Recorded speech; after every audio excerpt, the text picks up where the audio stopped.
Ang aming nakita, ang aming narinig, ang aming ibinabalita sa Pilipinas at sa buong mundo.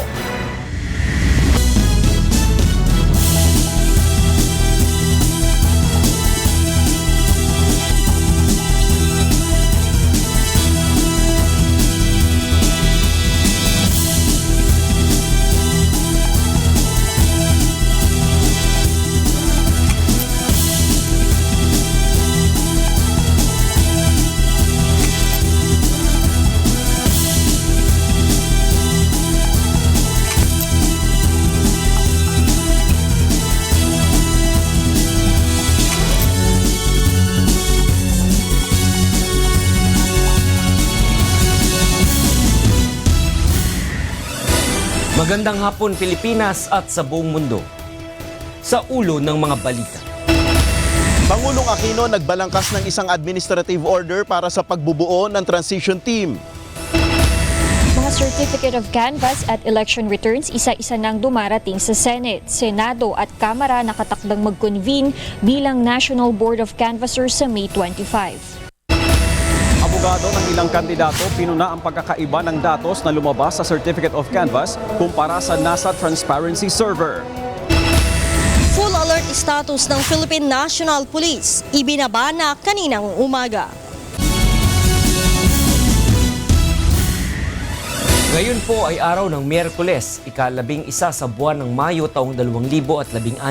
Tayo po ay sabayang napapanood sa 1,360 satellite monitoring centers sa buong Pilipinas at sa buong mundo sa pamamagitan ng live streaming sa www.untvweb.com.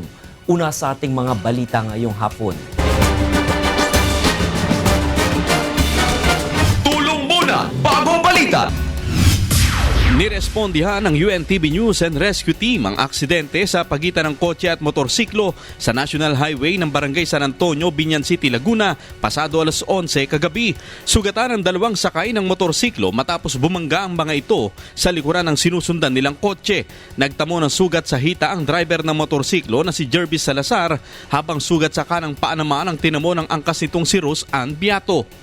Ayon sa driver ng kotse na si Lori Manalo, nagulat na lang siya nang may biglang lumagabog sa likurang bahagi ng kanyang sasakyan. Biglang ang lakas ng kalampag pala, eto na sila, naka-breakta. Akala namin malabuti na lang, wala. Ay. Itinanggi naman ng driver ng motorsiklo na mabilis ang kanilang takbo. Paglikod po namin, di na po kumapit yung preno. Mabilis pa takbo. Mga 30 lang po. Matapos napatan ng pangunang lunas ng UNTV News and Rescue Team ang mga sugatan, ay tumanggi na ang mga ito na magpadala sa ospital. Mula rito sa Laguna, Sherwin Kulubong, UNTV News Worldwide.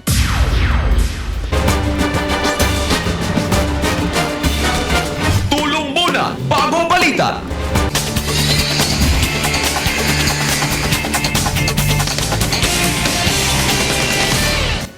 Bumuo na ng transition team si Pangulong Benigno Aquino III na mamamahala sa maayos na pagpapalit ng liderato sa bansa. At upang ibigay sa atin ang detalye sa ulat na yan, kasama natin sa studio ang ating senior correspondent na si Nel Maribuhok. Nel, sino-sino yung mga bumubuo ng transition team? Yan nga, Atty. Recha, no? Yung unang-una, kinumpirma muna niya na si Pangulong Aquino na kinausap na nga niya itong kampo ni Davao City Mayor Rodrigo Duterte. Doon sa pahayag ng Pangulo, ayon sa Pangulo, kinausap niya yung spokesman na si Bongo kahapon at ipinabatid kay Duterte na nagpabalangkas siya dito ng isang administrative order para sa transition team na pamumunuan ito ni Executive Secretary Paquito Ochoa. Dagdag ni Pangulong Aquino, inalok niya itong serbisyo ng mga miyembro ng kanyang gabinete para sa mga pangunahing impormasyon at kaalaman para sa maayos na pagpapalit ng pamamahala sa bansa. At alam din natin, itong kampo naman ni Duterte, nagbuo na rin sila ng sarili nilang transition team na makikipag-ugnayan dito sa Transition Committee na binuo naman ni Pangulong Aquino. Sinabi naman ni Presidential Communications Secretary Sanny Coloma, handa naman sila makipagtulungan dito sa susunod na administrasyon. We are ready to cooperate and to work with the incoming administration, and all that we have done in the last 6 years to strengthen our government structure, to empower, and to capacitate our government employees have all been geared towards bequeathing or transferring to the next administration. Sa ilang linggo na lamang na nalalabingan itong Administrasyong Aquino, ayon sa Malacanang, pipilitin nilang maresolba itong ilang mga issue sa bansa. Katulad na lamang dito sa usapin ng terorismo sa Mindanao region. Sabihin na lang natin na hanggang sa kahuli-hulihang minuto ng administrasyon ito ay gagawin yung nararapat, gagawin ng pinakamahusay at pagkatapos ay isasalin yung responsibilidad. Umaasa na lamang itong Malacanang na ipagpapatuloy ng susunod na administrasyon, itong administrasyon ni Duterte, ang mga nasimulang programa at reforma nga nasinimulan ni Pangulong Aquino, Attorney Reg. Nel, itong mga miyembro ng transition team nung sa part ni Mayor Rodrigo Duterte no, bilang presumptive president-elect, ito ba yung magandang indikasyon kung sino rin yung mga i-appoint niya sa gabinete? The possibility yung mga bumubuo doon sa mga campaign doon sa campaign na magmula doon sa campaign manager, assistant, kasi magmula doon sa mga spokesman nagtalaga na siya doon sa mga committee na yon doon sa kay Duterte. Ayon nga dito kay Lavinia, ang bumubuo dito sa transition team ng Duterte camp, ito sila Leoncio Evasco Jr., ito yung campaign manager, si Christopher Bongo, ito yung nagsisilbing spokesman, ito yung assistant campaign manager at executive assistants na si Carlos Dominguez, Attorney Loreto Ata, Attorney Salvador Medialdea at Lavinia. Yan yung magiging transition team ng Duterte. Pero dito sa kay Pangulong Aquino naman, sa pangunang impormasyon natin, ito yung mga economic cluster team, then security, yung mga mahalagang aspeto ng governance. How about dun sa mga issue naman dun sa pagta-transfer or transition ng presidential management staff? Siyempre, di ba, one of the most important departments, at saka syempre andyan din yung Office of the Executive Secretary. Magkakaroon din ba ng parang transition members mula doon sa parte ni Pangulong Aquino? Natanong natin yan kay Secretary Coloma kasi meron sa kanila, alam naman natin merong mga co-terminus dyan. Yes. So ang inaasahan na lang nila dyan, katulad ni Secretary Coloma, talagang magpapahinga na siya after this admin. Pero sinasabi nila, they're still open. Bahala na yung susunod na administrasyon kung gagawin nila, papanatilihan nila yung mga hindi co-terminus doon o yung mga gusto nilang kuning staff, open naman ang kasalukuyang administrasyon dito sa hakbang na ito. At ano yung timeline itong transition committee? After nitong, kasi magiging effectivity nito kasi hindi pa naman inilalabas ito, draft pa lang naman. Ilalabas ito siguro after before or after yung proclamation, ma-proclaim si Duterte as president, doon yung magiging yung effectivity nito. Maraming salamat, Nel Maribuhok, para sa ulat na yan. Samantala, nagsimula nang dumating sa Senado ang mga Certificate of Canvass o COCs at Election Returns o ERs para sa canvassing ng National Board of Canvassers sa pagkapangulo at vice-presidente. Ito ang balita ni Darlene Basingan. Sunod-sunod na ang pagdating sa Senado ng mga Certificate of Canvass o COC at Election Returns mula sa iba't ibang lugar sa bansa. Unang dumating kaninang umaga ang mula San Juan City na sinundan ng galing sa Malabon at local absentee voters. Agad naman dinala sa rector room ang mga COC at mahigpit na binantayan. Ayon kay Senate President Franklin Drilon, target nilang mag-convene bilang National Board of Canvassers sa May 25 upang magbilang ng boto para sa presidente at vice-presidente ng bansa. Gayunman, hindi siya makapagbigay ng eksaktong petsa kung kailan matatapos ang bilangan at makapagpoproklama ng nanalo. Samantala, ayon kay Drilon, dapat ay bumuo na ng transition team si Duterte upang maumpisahan na ang pagbubuo ng kanyang legislative agenda, lalo na ng national budget. Certainly, the inputs of the incoming administration will be respected, and we expect the budget to contain the policy direction of the administration of Mayor Duterte. Darlene Basingan, UNTV News Worldwide. Naghahanda na ngayon ang House of Representatives Task Force para sa isasagawang presidential at vice presidential canvassing. Mula sa House of Representatives, ito ang balita ni Grace Casin live. Grace, go ahead. Angela, bahagyang naging mainit ang pagpupulong na isinagawa kanina ng House of Representative Task Force maging ang kasama ang media organization kaugnayan sa isasagawang pagbilang o canvassing sa boto ng Presidente at Vice-Presidente dito sa Kamara, gayon din ang kanilang proklamasyon. Nagkaroon ng last-minute changes sa rules na ipinatupad ng HREP Task Force sa May 23 Presidential and Vice Presidential Canvassing. Base sa meeting, nais ipwesto ang media sa second gallery o sa pinakamataas na lugar sa session hall. Ngunit ayon sa mga media organization, malayo ang pwesto at hindi agad makakakuha ng interview sa mga resource person. Una nang ipinaliwanag ng HREP Task Force na kaya nila inilayo ang media sa plenary ay upang hindi maging magulo ang proseso ng pagbibilang. Subalit paliwanag ng media organization na noong 2007 at 2010 canvassing ay hindi naman nagkaroon ng gulo at naging maayos ang kinalabasan ng bilangan sa kabila ng nasa ibaba o nasa first gallery nakapwesto ang media. Nagkasundo ang media organization at ang HOR media reporters na ibalik sa dating posisyon ang pwesto ng media upang makakuha ng malapitang video footage sa kabuang pangyayari ng pagbibilang sa boto ng Presidente at Vice-Presidente. Tiniyak naman ng HREP Task Force na pag-aaralan nila ang concern ng media. Noong Lunes, Angela, ininstall na sa Kamara ang mga vote counting machines o VCM na gagamitin sa canvassing, habang ang mga certificate of canvass naman ay dadalhin sa Senado. Sa May 23, Lunes, magkukonvene ang House of Representatives at Senate para tumayong National Board of Canvassers. Sa araw ding iyon, ihahalal ang magiging miyembro ng Canvassing Committee, siyam na miyembro mula sa Kamara at siyam din sa Senado. Otomatikong magiging chairman ng komite si House Speaker Feliciano Belmonte Jr. at Senate President Franklin Drilon. Oras na mabuo na ang mga miyembro ng komite, pansamantalang mag-a-adjourn ang joint session at magre-resume kinabukasan May 24 para simulan ang bilangan. At base sa rules, dapat ay makapagproklama ng bagong presidente at vice-presidente bago o mismong sa araw ng June 8. Angela, sa ngayon na narito na ang mga VCM sa loob ng House of Representatives, tiniyak ng HOR Security Department na binabantayan nilang maigi ang mga VCM na ito. Meron daw 3 shift ang mga gwardya sa VCM sa pagbabantay ng VCM at 24 hours nila itong binabantayan upang matiyak na hindi magagalaw ito ng kahit na sino hanggang gamitin sa araw ng canvassing sa May 23. Angela? Maraming salamat sa iyo, Grace Casin, live na nag-ulat mula sa House of Representatives. Samantala, nanawagan naman ang election watchdog na Automated Election System Watch o AES Watch sa Kongreso na imbestigahan ang mga nagawang paglabag ng Commission on Elections o COMELEC sa automation law sa katatapos na halalan.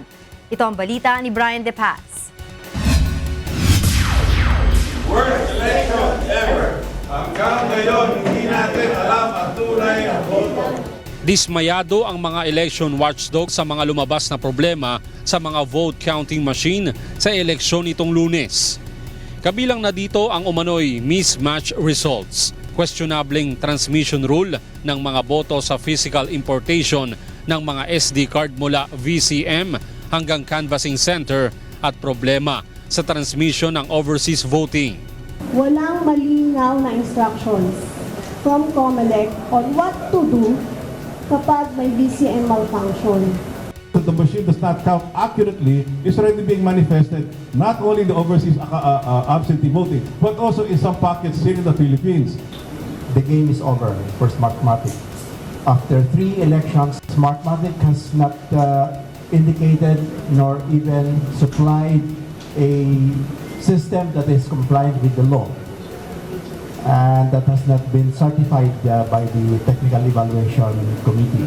Naniniwala rin ang AES Watch na marapat maimbestigahan ng Kongreso ang mga naging problema sa araw ng eleksyon at reviewin ang Election Modernization Law. Dismayado rin si dating COMELEC Commissioner Gas Lagman na software ng Smartmatic ang nagbibilang ng boto. Who actually counted our votes? The machine will not do anything without software. So it's the software that counted the votes. Who wrote the software? Smartmatic. Therefore, it was Smartmatic that counted our votes. The people who counted our votes are foreigners.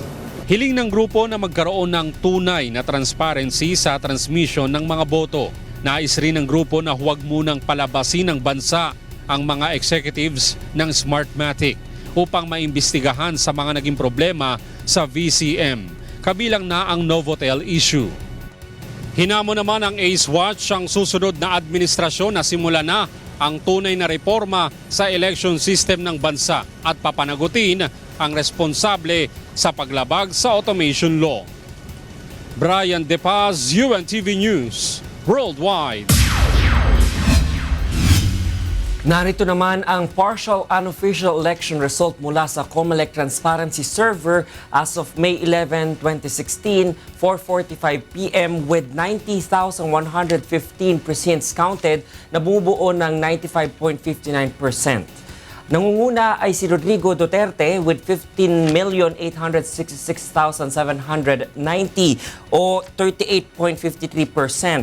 Manuel Rojas ay pumapangalawa sa botong 9,660,710 with 23.46%. At si Mary Grace Polia Manzares pumapangatlo with 8,910,502 at 21.64%. At si dating Mayor at Vice President Gerry Marbina ay pang-apat, 5,300,398 with 12.87%. Si Miriam Defensor Santiago with 1,416,744 with 3.44% of votes. At si Roy Sinieres pumapang-anim with 25,057 votes or 0.06%. Para naman sa vice presidential race, nangunguna pa rin si Congresswoman Leni Robredo na may 13,962,871 votes. 13,731,695 votes naman ang nasa pangalawang pwesto na si Bongbong Marcos Jr. Pangatlo naman si Alan Peter Cayetano na may 5,651,124 votes. Pang-apat po si Francis Escudero na may 4,796,402 votes. Panglima po si Antonio Trillanes IV na may 839,773 votes. At pang-anim po si Senator Gregorio Honasan II na may 756,682 votes. Puntahan naman natin ang resulta mula sa senatorial race. Nangunguna pa rin si Franklin Drilon with 18,079,393 votes. Pangalawa si Emmanuel Joel Villanueva with 18,025,733 votes. Pangatlo si Vicente Soto III with 16,769,058 votes. Pang-apat sa listahan si Panfilo Lacson with 16,471,161. Panglima si Richard Gordon with 16,237,781 votes. Pang-anim po sa listahan si Juan Miguel Zubiri with 15,616,430. Pang-pito si Emmanuel Manny Pacquiao with 15,514,905 votes. Pangwalo po si Ana Teresia Hontiveros with 15,490,429 votes. Pang-siyam si Francisco Pangilinan with 15,466,217. Pang-sampu po si Sherwin Gatchalian with 14,629,041 votes. Pang-11 naman si Ralph Recto with 13,841,390 votes. Pang-12 si Laila Norma Elolilia Josefa de Lima with 13,741,647 votes. Sa number 13 spot naman po si Francis Tolentino with 12,471,603 votes. Pang-14 si Sergio Osmeño III with 12,283,159 votes. Pang-15 po si Ferdinand Martin Romualdez with 12,020,209 votes. Pang-16 si Francisco Dumagoso with 10,872,183 votes. Pang-17 si Teofisto Gingon III with 9,980,230 votes. At si Carlos Jericho Petilla para po sa 18th spot with 6,870,725 votes. Samantala, nangunguna pa rin sina Davao City Mayor Rodrigo Duterte at Senator Bongbong Marcos batay sa resulta ng overseas voting sa iba't ibang bansa. Ito ang balita ni Rosalie Cruz. Halos matatapos na ang lahat ng bilangan sa iba't ibang bansa upang makuha ang total overseas count para sa halalan ngayong taon. Sa France at Monaco, nanguna si Rodrigo Duterte bilang Pangulo at si Bongbong Marcos naman bilang ikalawang Pangulo. Sa Cambodia, Duterte Marcos din ang nanguna sa bilangan, gayon din sa official count sa Peru at Chile. Samantala, isa sa may pinakamalaking bilang ng botante ay ang Saudi Arabia at base sa official count ng pinagsamang boto mula sa Riyadh, Jeddah at Al-Khobar, nakuha ni Duterte ang 35,715 na boto sa pagkapangulo at si Marcos naman ay nakakuha ng 19,645 sa bilangan ng ikalawang Pangulo. Bagaman wala pa sa 50% ng mahigit 1,300,000 overseas voters ang nakaboto, malaki pa rin itong kontribusyon upang mas maging mahigpit ang laban sa pagitan ng mga kumakandidato ngayong eleksyon. Rosalie Cruz, UNTV News, Worldwide. Ibinabana sa heightened alert status ang buong pwersa ng Philippine National Police o PNP matapos ang mapayapang pagdaraos ng halalan sa bansa. Ito ang balita ni Leia Ilagan. Alas 8 ng umaga kanina ibinaba sa heightened alert status ang buong pwersa ng pambansang pulisya mula sa full alert status. Ito'y matapos ang pagdaraos na mapayapang halalan sa bansa. Ayon kay PNP PIO Chief, Police Chief Superintendent Wilben Mayor, nakabase pa rin sa assessment ng mga regional directors kung pananatilihin nila ang full alert status sa kanilang mga nasasakupan lalo na sa Mindanao. They can stay on full alert status depending on the assessment or the situation in their particular jurisdiction. But on the national level, the Directorate for Operation, through the instruction of the Chief of the Philippine National Police, the full alert was downgraded effective 8 o'clock today. Sinabi pa ni Mayor, nag-umpisa na rin bumalik sa kanilang mother unit ang mga pulis na nag-duty noong halalan, kabilang ang mga nagsilbing Board of Election Inspector o BEI sa Mindanao. Maging ang mga Reactionary Standby Support Force o RSSF na nag-duty sa Region 3 at Calabar Zone ay nakatakda na ring bumalik ngayong araw. Ang iba naman sa RSSF na mula rito sa National Headquarters ay nasa PICC pa upang magbantay sa seguridad sa isinasagawang national canvassing.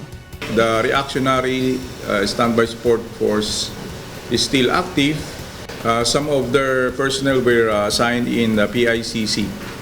Muli, hindi naman nakalimutan ng pamunuan ng Philippine National Police na magpasalamat sa kanilang mga tauhan na nag-duty hindi lamang upang magbantay para sa seguridad, kundi maging ang mga nagsilbing Board of Election Inspector para masiguro ang pagkakaroon ng payapa at patas na halalan.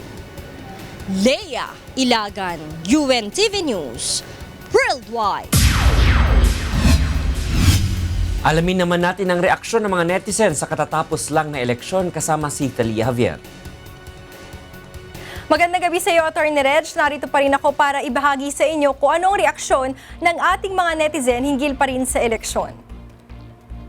Sa ating Twitter account, ang sabi ng ating kasamang si Dave, currently happening at the VP race, Bongbong to Lenny, #Laban Lenny. Ang ating kasamang si Ilda, okay, you don't like BBM, fine. But you should support calls for honest election to remove all doubts about cheating allegations. Ang ating kasamang si Danex, confidently beautiful VP with a heart. We proud of you, Congressman at Lenny Robredo. Ang ating kasamang si Rafi Gapusan, before denouncing BBM, remember that he was the one who went to Villamor to give respect to the SAF 44 while Pinoy was in a car show. Ang ating kasamang si Vincent Africa, #Lenny, the real VP. That hair flip though. Ang ating kasamang si Zach, for the supporters of BBM like me, we should accept and respect the choice of the Filipino people. Support BBM to concede. Ang ating kasambahay na si Apple S, respect the electoral process. Respect the will of the voters. Indeed, the last man standing is a woman. Ang ating kasamang si Miss Trisha Robredo, #Team Children. We love you, Paolo. Kasama nga dito yung larawan ni anak ni Mar Rojas na si Paolo Rojas.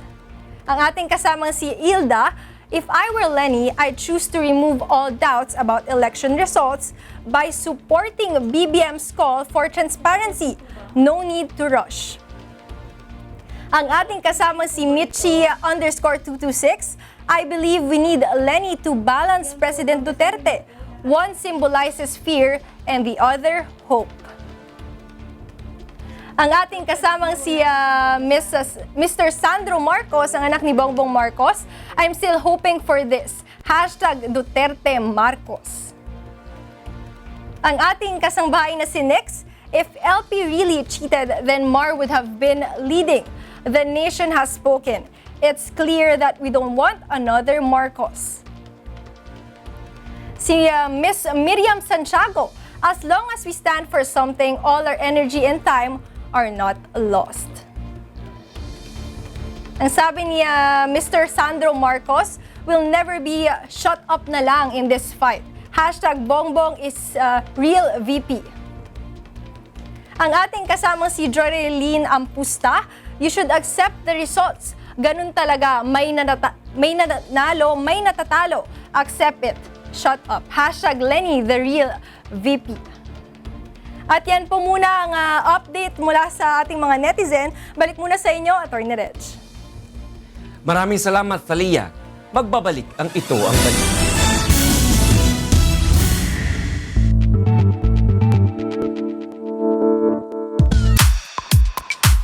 Congratulations, Kuya Daniel Razon, for receiving the Umaluhok Juan Commendation from the Lyceum of the Philippines University.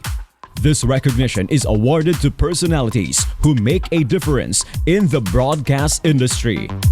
Kuya Daniel was acclaimed for his selfless commitment to public service and for initiating broadcast programs aimed to extend assistance and promote public welfare. To God be the glory.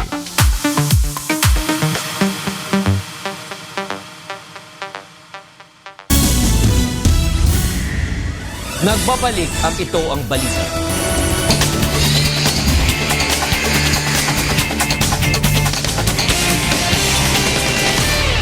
Pinuna ng abogado ng ilang kandidato ang pagkakaiba-iba ng datos sa Certificate of Canvass o COC at sa transparency server. Ito ang balita ni Victor Cosare.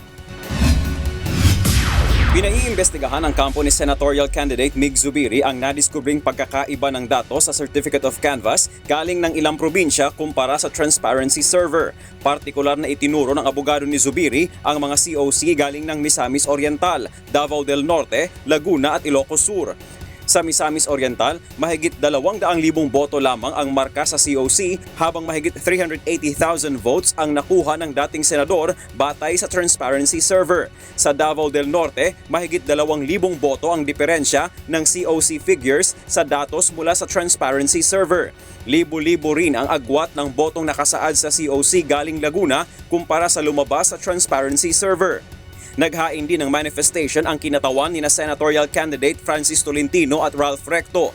Ayon sa abogado ni Tolentino, sa Zamboanga del Sur, halos 70,000 boto ang pagkakaiba ng nakalagay sa Certificate of Canvass kumpara sa lumabas sa transparency server. Sa panig naman ni Recto, hindi tugma ang figura na nasa COC at transparency server sa mga bayan ng Ilocos Sur at Davao del Norte. So may we respectfully manifest that an investigation be conducted to determine the cause of the discrepancies, Your Honor.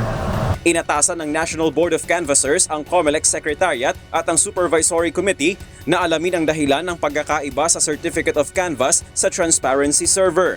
Ngunit ayon kay COMELEC Commissioner Christian Robert Lim, walang aggregate count na inilalabas ang transparency server.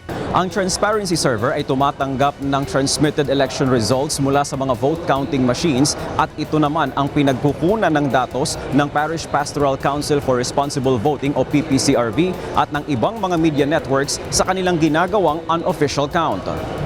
If you refer to the transparency server, it will not show aggregate count. So if you are referring to the PPCRV, they have their own count, the networks have their own count, so we don't know what to compare. Because if you're just saying transparency server, it's not aggregated result. So what count are you referring to as you are claiming there is a discrepancy? Ayon naman kay Commissioner Rowena Guanzon, sa ganitong problema, pinakamagandang matingnan ay ang election returns. Sa kabila naman ang napansing pagkakaiba ng datos, ang mga kinwestyong COC ay tinanggap pa rin ng NBOC upang maisama sa tabulation. Victor Cosare, UNTV News, Worldwide. Magsasagawa ng special elections ang Commission on Elections o COMELEC ngayong Sabado, May 14 sa ilang lugar sa bansa dahil sa iba't ibang kadahilanan.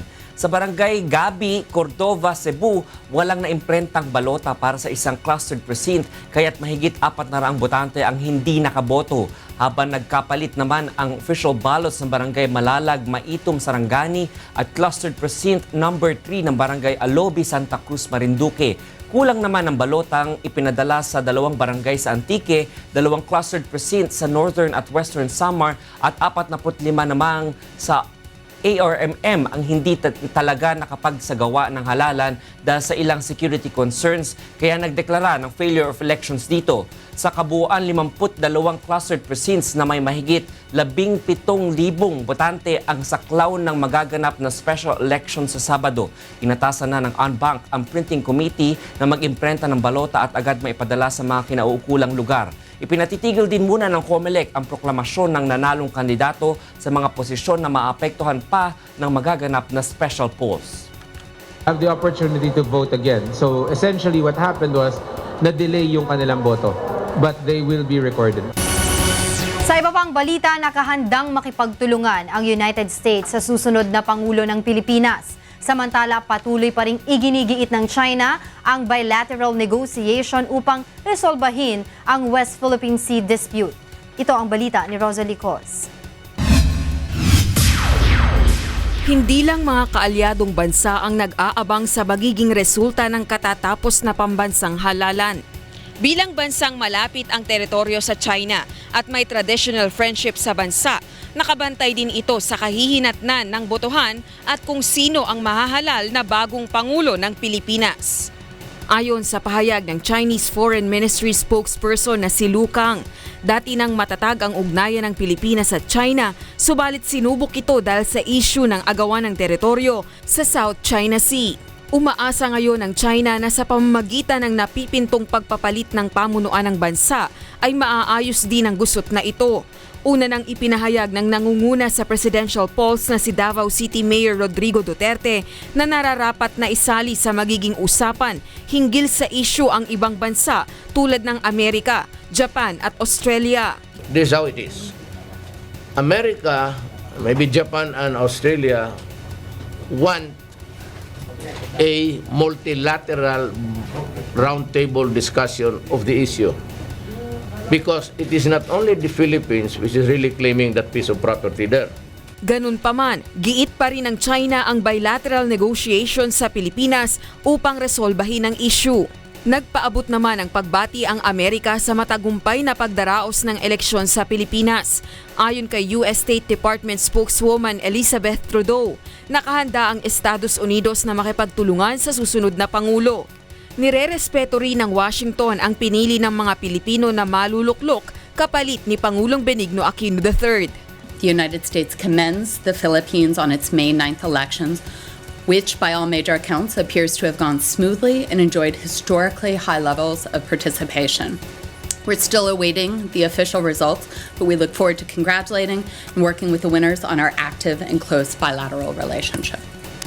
Rosalie Cos, UNTV News, Worldwide.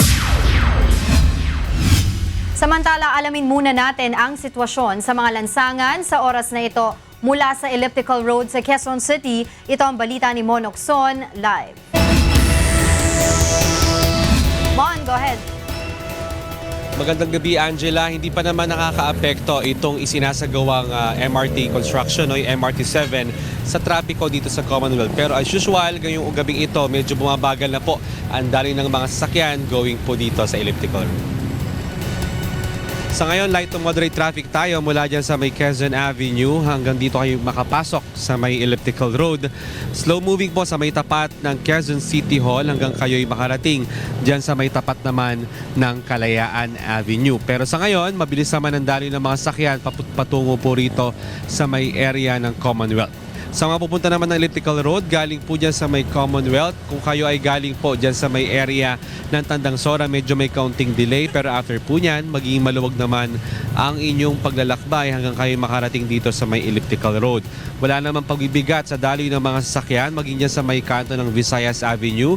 Subalit sa mga pupunta po ng Muñoz at dadaan sa may North Ave, medyo mabagal na po ang daloy ng mga sasakyan. Dyan pa lamang sa may tapat ng VMMC hanggang makarating po kayo sa may kanto ng Mindanao Ave dyan sa may tapat ng Trinoma, tuloy-tuloy po dyan sa may area ng Muñoz. Sa mga pupunta naman ng Maynila na manggagaling po rito sa may Elliptical Road, itong Quezon Ave ay mabagal po ang daloy ng mga sasakyan sa kanto po ng EDSA. Subalit, makalagpas po dyan, maluwag naman po hanggang sa may area sa may kanto ng West Avenue. Tuloy-tuloy na po yan hanggang sa may area ng Roosevelt. Subalit, may pagbagal kung kayo ay malapit na po sa may G. Araneta. Sa mga gagaling naman po ng Cubao area, ito pong area ng East Avenue, mabagal po ang papunta po ng Elliptical Road. Subalit, yung po mga manggagaling po ng Quezon City Circle, mabilis naman po at wala magiging problema hanggang makarating po kayo dyan sa may kanto naman ng Timog at ng Kamuning. Paalala po sa ating mga kababayan, araw po ng Miyerkules, lahat po ng mga sasakyan ang plate number tatapos sa number 5 at sa number 6. Bawal po hanggang mamayang alas 7 ng gabi. Yan pong ating traffic update. Balik sa Angelo. Maraming salamat sa iyo, Monokson, live na nag-ulat mula sa Elliptical Road, Quezon City. Inabsuelto ng Sandigan Bayan 4th Division si dating Commission on Elections or COMELEC Chairman Benjamin Abalos sa kasong graft.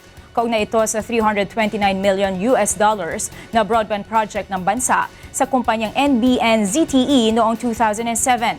Ayon sa korte, bigo ang prosekusyon na patunayan ang aligasyong ginamit ni Abalos ang kanyang posisyon bilang COMELEC chairman upang makuha ang kontrata kapalit ang milyong-milyong pisong komisyon.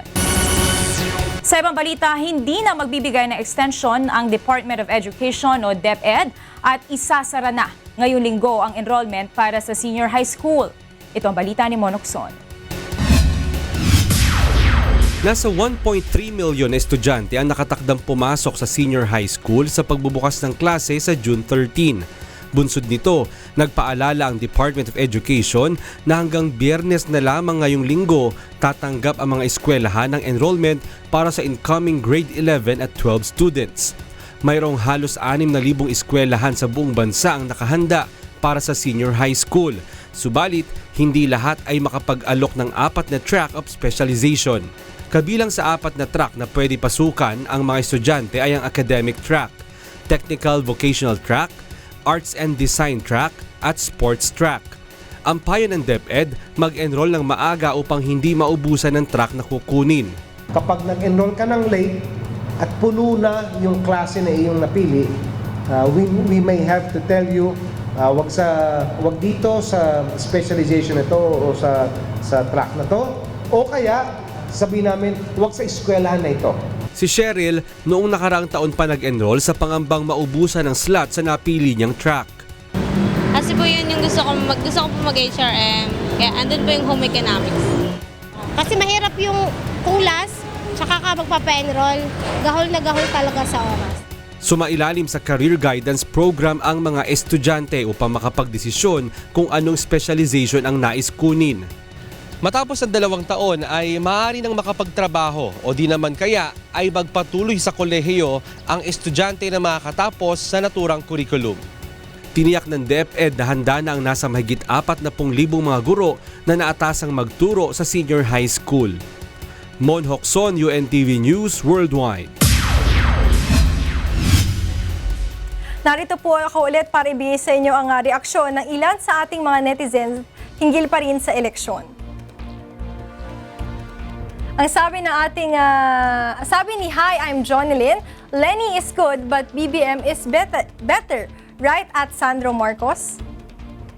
Ang sabi ng ating kasama si Razer T, with all the bashing, Lenny remained calm and collected. Rare qualities. I used to admire her. Now I think I'm beginning to love her. Hashtag Lenny the real VP. Ang sabi na ating kasama si Hi Sandro. Hi at Sandro Marcos, look. At kasama nga dito yung larawan ni Bongbong Marcos na nakalagay People's Choice at ang larawan ni Lenny Robredo na ang sinasabi niya People's Choice at ang anak ni Bongbong Marcos na si Sandro Marcos na Ladies' Choice.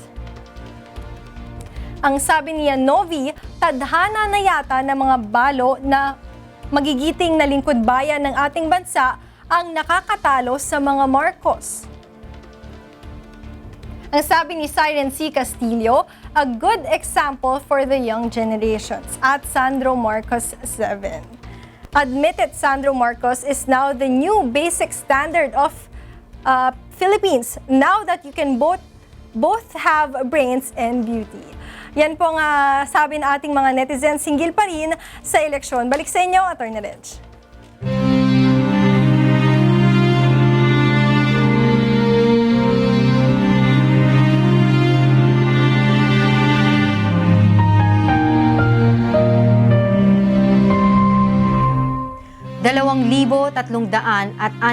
Isang araw na po ang nakalipas mula nang maganap ang malagim na Maguindanao Massacre. Ngunit hanggang ngayon ay naghahanap pa rin tayo ng katarungan sa mga biktima ng malagim na krimen. At sa tila madilim na hinaharap ng kaso, hindi po bibitiw ang UNTV sa labang ito hanggang makamit ang katarungan hindi lamang para sa aming 4 na kasamahan, kundi sa lahat ng mga biktima ng karumal-dumal na pamamaslang. Magbabalik ang Ito Ang Balita. Nagbabalik ang Ito Ang Balita.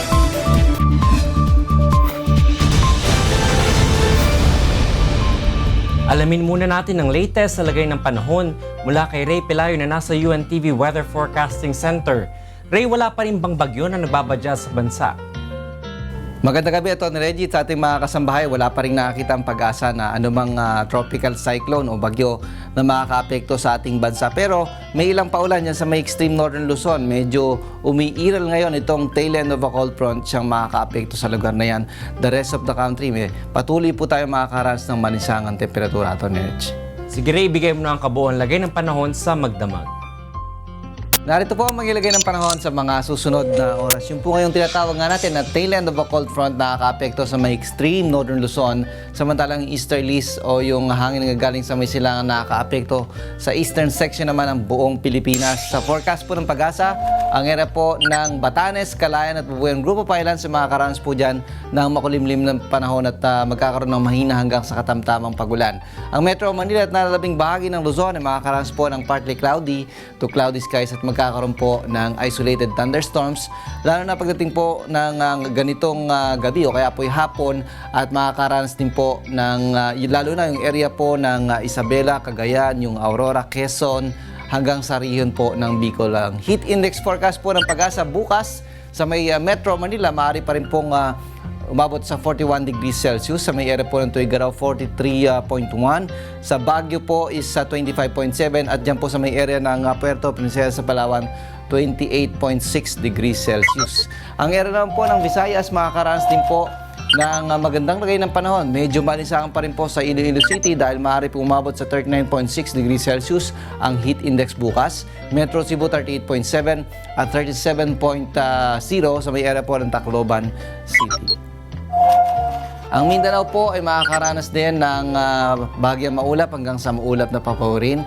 Medyo mababa po ang temperatura sa Cagayan de Oro City, nasa 36.5 lamang po ang heat index. Ang Metro Davao naman, maaari pong umabot ng 38.0 at Zamboanga City hanggang 36.5 degrees Celsius. Ang ating pong sunrise, 5:29 a.m. Atin naman pong sunset, 6:15 p.m. Yan ang ating ulat panahon. Umulan man po't umaraw, huwag nating kalilimutang pasalamatan ang Diyos na lumala. Balik sa inyo sa studio. Maraming salamat Ray Pelayo mula sa UNTV Weather Center.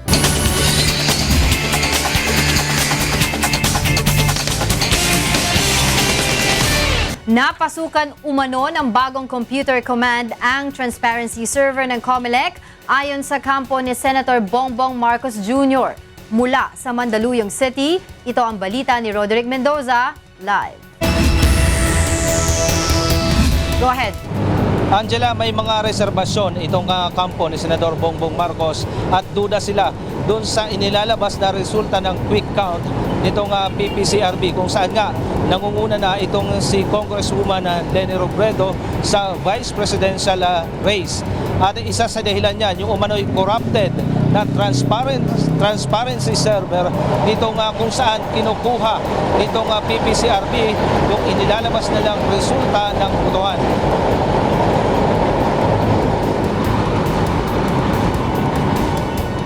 Ayon sa abogado ni Marcos na si Attorney Francesca Wang, may natanggap silang impormasyon mula sa isang accredited na observer na nakurap o napasukan ng bagong script o computer command ang transparency server bandang alas 7:30 ng gabi noong Lunes sa mismong araw ng halalan.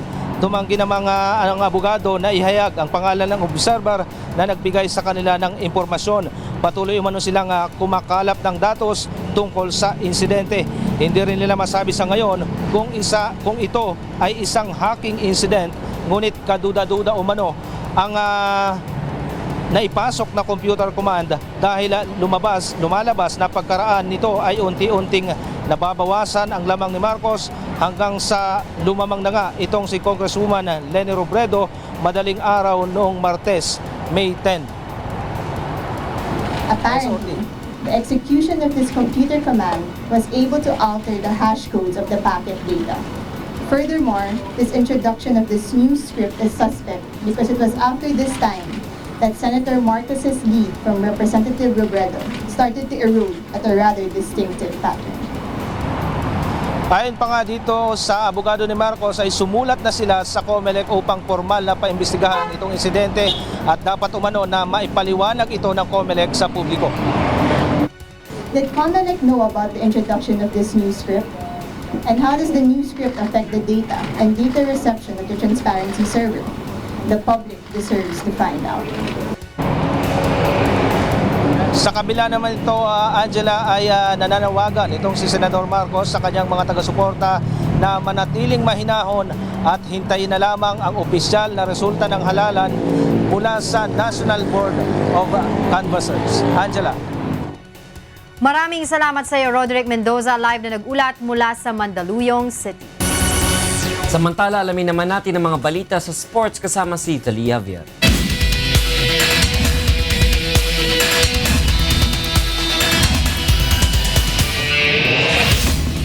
Salamat, Atty. Rich. Itinanghal si Stephen Curry ng Golden State Warriors na first unanimous choice winner ng Most Valuable Player Award ng NBA. Ito ang balita ni Wyla Soriano. Nakating ni Stephen Curry ang tuktok ng tagumpay na hindi pa naaakyat ng mga NBA greats tulad ni Magic Johnson, Michael Jordan at LeBron James. Tinanghal si Curry na first unanimous choice winner ng Most Valuable Player Award ng National Basketball Association o NBA. Isang araw matapos na makabalik mula sa injury sa playoff action at magmamalas ng eksplosibong performance para sa Golden State Warriors, nakuha ni Curry ang lahat ng 131 first place votes para sa pinakamataas na individual honor. Kabilang na ngayon si Curry, Nina Johnson, Jordan at Steve Nash na nasa guard position na nakuha ang karangalan sa ikalawang sunod na pagkakataon sa kasaysayan ng liga. A huge honor, something that obviously I'll remember for the rest of my life, but it's just something that when I'm out here playing the game and doing what I love to do and what I've been blessed to do and given the talents to do, you never know exactly how it's going to unfold, and you just have that faith and drive and to have this and have that special attachment to first unanimous MVP award winner is definitely special. So thank you guys for voting for me. Kilala bilang isa sa greatest three-point shooters, pinangunahan ni Curry ang NBA sa scoring sa average na 30.1 points at record na 402 three-point baskets upang pangunahan ang Warriors sa unprecedented 73-9 mark. May 50.4% from the field career high ang 28 years old na si Curry at may free throw percentage na 90.8%, samantalang may average na 6.7 assists at career high na 5.4 rebounds sa loob ng 79 na games. Wyla Soriano, UNTV News Worldwide. At yan ang ating balita sa sports ngayong gabi.